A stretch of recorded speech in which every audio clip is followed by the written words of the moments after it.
Hi! I'm Ali. And I'm Chloe, and we're part of the Reservoir Kreatif team, and we're going to be covering a little bit about songwriting today. If you are new to songwriting, don't worry, we've got you covered. And if you consider yourself a seasoned songwriter, we are sure that you'll get something out of this workshop. So yeah, let's get on with it.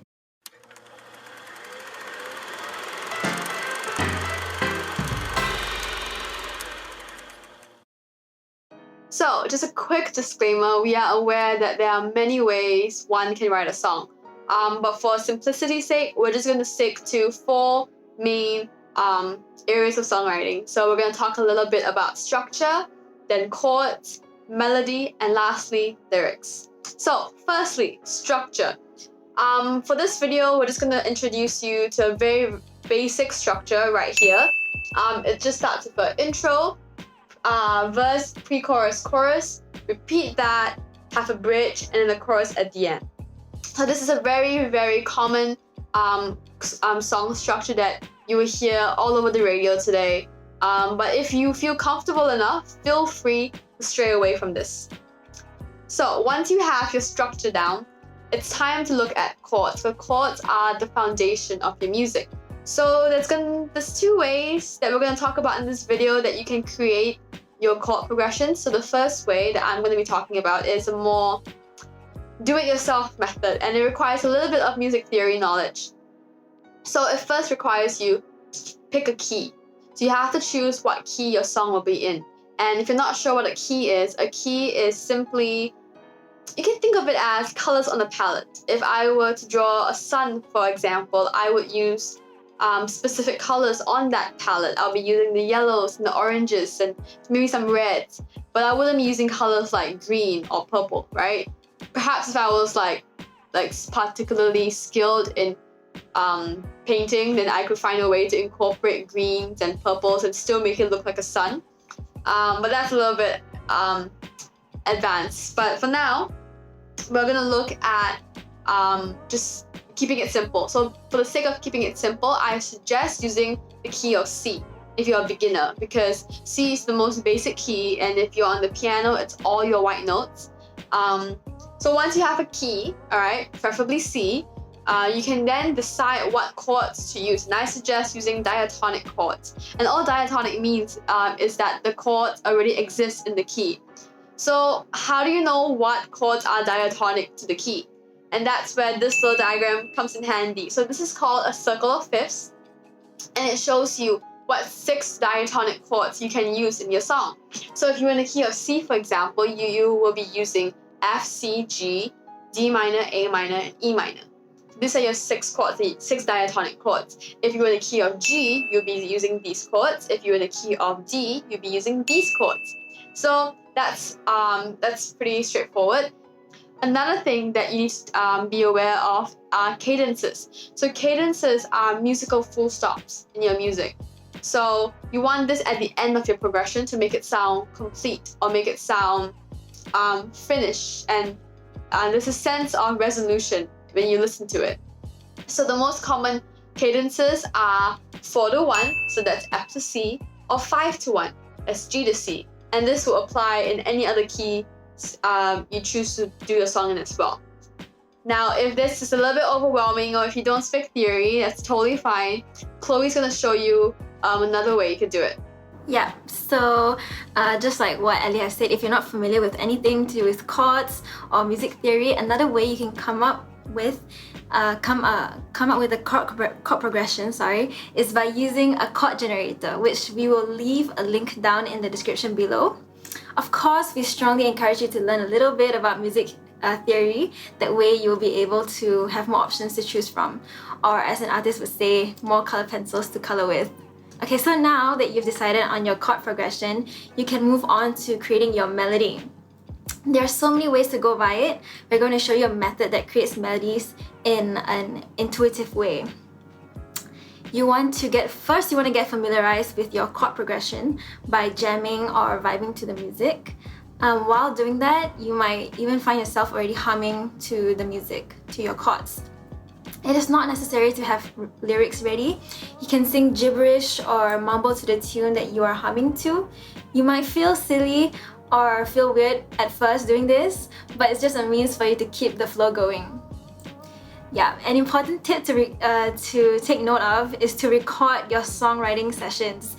You can use your voice memo app on your phone or whatever that you're comfortable with. Yeah, you want to make sure to do this because sometimes you might find yourself caught in this really cool, spontaneous moment, and the next thing you know is that you've already forgotten what you've sung earlier. So yeah, you want to be sure that you take note of your melodies for later or future reference. So yeah, here is an example of how you can do it.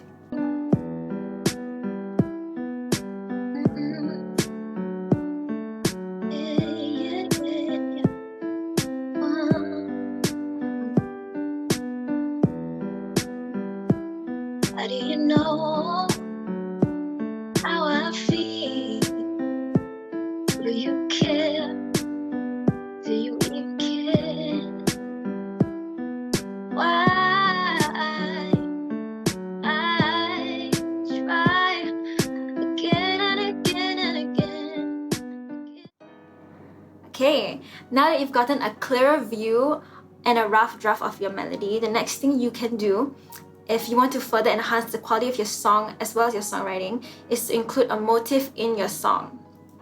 Right, so writing a motif is basically a short musical idea that repeats in a song.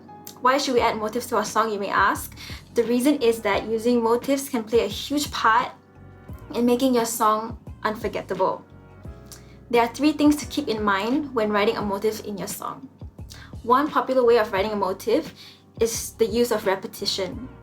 You hear tons of repetition in pop and mainstream music.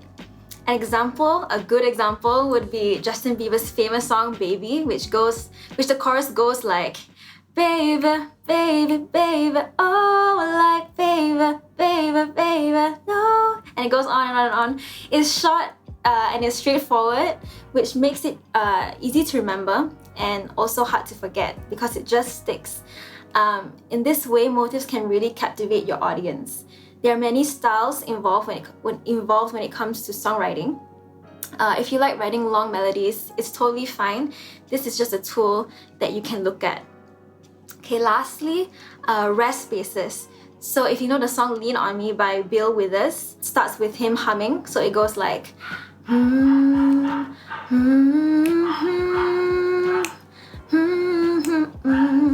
then verse 1 goes like, sometimes in our lives we all have pain, we all have sorrow.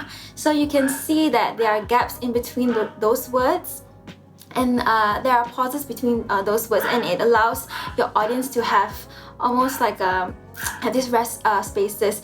It captivates your audience's attention with its simplicity.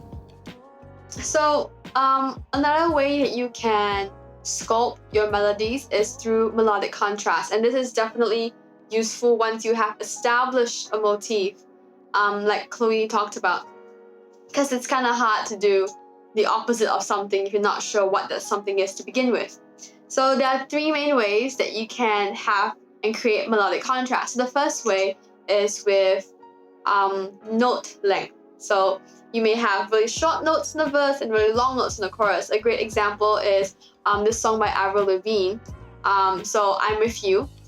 The verse kind of goes something like, it's nothing but the rain, no footsteps on the ground, da da da da da. So really short, and the chorus it goes, it's a damn cold night. Like it really just drags out those notes, and that's your contrast. Which leads me to my second contrast point, which is pitch, which Avril Lavigne does here as well. She goes lower pitch in the verse, da da da da da, then she goes all the way up there in her chorus. That's a really good way to create to make your songs more memorable. And lastly is shape. So think about your melodies. Do they tend to ascend or descend? A great exercise to do is to map out your melodies. You don't have to use staff paper. You can just kind of draw a general shape. Think about the song Lean On Me. So sometimes in our lives we all have pain. So it goes up, then it goes down. So stuff like that. You can really use that to your advantage and create to vary that and create contrast between your verse and your choruses. Okay, so now that you've developed your catchy melody, you can start coming up with the lyrics. There are many ways to write lyrics. We are going to show you how to write them following your intuition. Alright, so the intuitive way of writing lyrics is to first not write lyrics at all, but to talk about it first. Kind of like therapy, if you think about it. First, you will start with jotting down your thoughts or even conversations you've had with yourself or with others. Second, record the music that you've come up with, and then sit and really experience and listen to your music. You want to reflect on that experience and then try to describe the music, such as how it made you feel, what did it sound like, put adjectives to it. Next, write a response to the experience, but don't try to rhyme or structure it. Once you're done with that, leave it aside and come back later to review it. So once you're back and you've already reviewed what you've already written, you will find that certain phrases or words will stand out to you. So now that you have a rough draft of your lyrics, it's time to enhance it. The first method is using sensory writing. So sensory writing focuses on your senses and all that's going on the outside. Your senses include touch, taste, sight, smell, sound, and movement. Using senses to communicate in your songwriting will improve the quality of your lyrics. So yeah, another way that you could sculpt your lyrics is by using power words and power phrases. And the way you create these power words and phrases is by being specific. So take for example this phrase, "Our love faded away." Now compare it to this phrase, "I still make coffee for two." The first one is really generic, but for the second one, you can really feel that emotion and that pain, and it all comes from being more specific. So I encourage you to just stay away from blurry metaphors and trying to be also deep in your description. Just sometimes being simple and being specific is one of the best ways to get an emotional reaction out of your listeners. So another thing to think about is a rhyme. So rhymes are a big part of lyrics.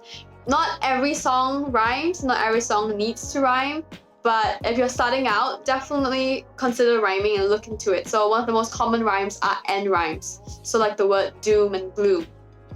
But apart from end rhymes, there are other rhymes like internal rhymes, slant rhymes. You should go check them out and do some research on them, because those less common rhymes can really help create cohesion in your lyrics in a much more subtle and creative way. And lastly, regarding words, consider the accents in your words. So everything we speak, everything I'm saying right now has a natural rhythm to it. Words have natural rhythm, and that's how poetry is written. So take for example the word explore. The stress is on the second syllable, explore, on the splore.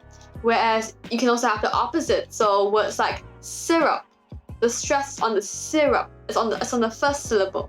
So stuff like that. Pay attention to the rhythm of your words and try to match them or like align it with your melody.